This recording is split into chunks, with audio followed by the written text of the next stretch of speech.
আপনারা দেখছেন CNW news TV. ওপার বাংলার শিল্পীবৃন্দের মতে রবি ঠাকুর দুই বাংলার সংস্কৃতিতে মেলবন্ধন তৈরি করেছে। এপার বাংলা ও ওপার বাংলার শিল্পীদের সঙ্গে একাত্মতা স্থাপন করতে ওপার বাংলার শিল্পীবৃন্দ তাদের অনুভূতি প্রকাশ করেছেন রবীন্দ্র জয়ন্তীতে।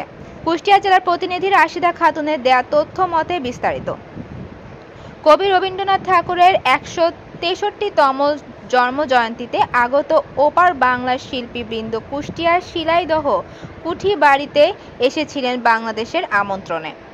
সংস্কৃতি বিষয়ক মন্ত্রণালয়ের সহযোগিতায় দুদিনব্যাপী অনুষ্ঠানের কর্মসূচিতে 25 ও 26 বৈশাখ ওপার বাংলার শিল্পীবৃন্দ ও অংশগ্রহণ করেন।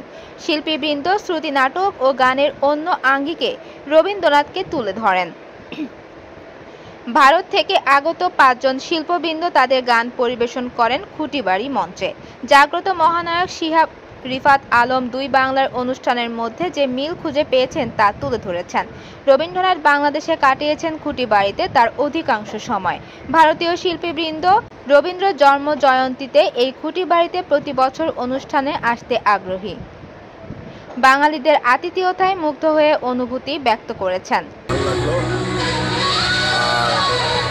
আমি আমিনুল ভাইকে জিজ্ঞেস করেছিলাম একটা কথা, যে আমরা তো রবীন্দ্র জয়ন্তী পালন করি, কলকাতাও করে শান্তিনিকেতন, কাদেরটা ভালো?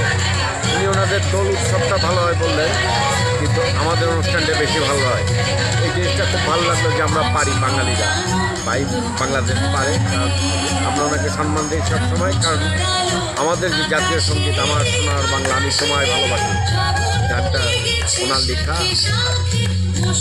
এবং একজন রবীন্দ্রনাথ 1000 বছর টিকে থাকবেন, 163তম জন্মদিন, একজন 1063তম।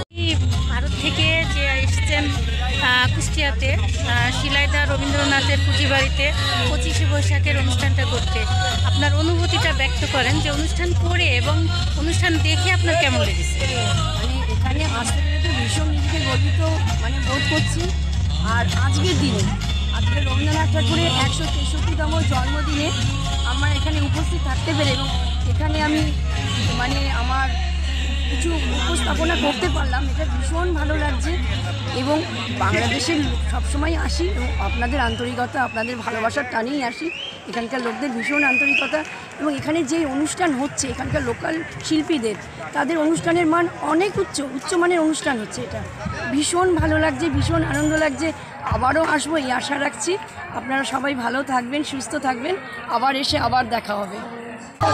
থেকে 5 জন এসেছে আপনাদের এই যে প্রোগ্রামটা করে আপনাদের কেমন লেগেছে? আমার ফোন নাম্বার ভীষণ ভালো লেগেছে। আমরা দুই বাংলার শিল্পী কবিরা একসাথে মিলন উৎসব, এটা রবীন্দ্রনাথের এই জন্ম জয়ন্তীতে আজকে শিলাইদহ কুঠিবাড়িতে আমরা এসে অনুষ্ঠান করতে পেরে আমি অন্তত মনে করছি আমি ধন্য। আমার সঙ্গে যে 5 জন কবি আছেন, শিল্পী আছেন, তারাও কুষ্টিয়ার মানুষ সম্বন্ধে বলেন, কুষ্টিয়ার মানুষ সম্বন্ধে যদি বলেন। আমি তো কুষ্টিয়ার মানুষ, শুধু কুষ্টিয়ার মানুষ বলবো না, বাংলাদেশের আপামর জনসাধারণ। আমি অনেকবার বাংলাদেশে এসেছি, এদের আতিথেয়তার কোনো তুলনা হয় না, আন্তরিকতার কোনো তুলনা হয় না। এরা ভীষণ মানুষকে আপন করে নিতে পারে। এদের কাছ থেকে শিখতে হয় কীভাবে মানুষকে আপন করা যায়। আমি বহুবার এসেছি, এই আন্তরিকতা আমি বহুবার পেয়েছি। তবে হ্যাঁ, 25শে বৈশাখ শিলাইদহে কোনো দিন আসেনি, এটা আমার কাছে একটা বড় প্রাপ্তি।